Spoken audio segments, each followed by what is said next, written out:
سوال بعدی، پس تشکر از خدا کی رو تقویت میکنه؟ نیاز کیست؟ آیا تشکر نیاز خداست که ما بندگان ضعیف بیایم نیاز خدا رو برآورده بکنیم؟ تو کی هستی که نیاز خدا رو برطرف بکنید؟ تو در دم و بازدم نیازمند خدا هستید. به نظر شما خدا هوا رو آلوده کرده یا ما که نفس تنگی پیدا کردیم؟ خدا دریا رو آلوده کرده یا ما که ماهی ها و مواد غذایی و پروتئینی دریامون مسموم شده؟ ظهر الفساد فی البر والبحر بما کسبت ایدی الناس. اینا همش آیات اعتقادی و باوری ماست. خدا دنبال آلودگی نیست، خداوند دنبال تقویت ماست. اگر شکری قرار داده در حقیقت رفع نیاز من و توست.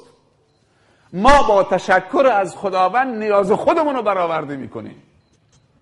ما با تشکر از خداوند خودمون رو تقویت میکنیم، نه خدا رو. عامل مؤثر در تقویت، توسعه، برکت من و تو و خانواده من و تو و جامعه من و تو منوط و متوقف به تشکر از خداست و به تشکر از خلق خداست. فرقی نمیکنه. هر انسانی که قدر مردمم میفهمه و قدر شناس خدمات مردمم هست، همین مردم کمک میکنن که اون هی توسعه پیدا بکنه. و هر انسانی که تشکر از مردمم نکرد، هی مردم کم کم مجال توسعه او رو تنگ میکنن، نمیذارن توسعه پیدا بکنه، چون انسان مؤدب و محترمی نیست. این یک چیز طبیعیه. اگر کسی به تو خدمت کرد بعد تو با بدی بهش جواب دادید که خدمت او سبب شد تو تقویت بشی، رشد پیدا بکنی، قوی بشی، اگر تشکرشو خدمتشو با تشکر جواب ندادید دیگه خدمت بد نمی کنه. خدمت که بد نکرد تنگ میشی، کوچک میشی. پس در حقیقت تشکر از خداوند نیاز من و توست، باید این نیاز مرتفع بشه. و تشکر از خداوند برکت من و توست، باید این برکت ایجاد بشه. و تنها راه ایجاد این برکت فقط شکره.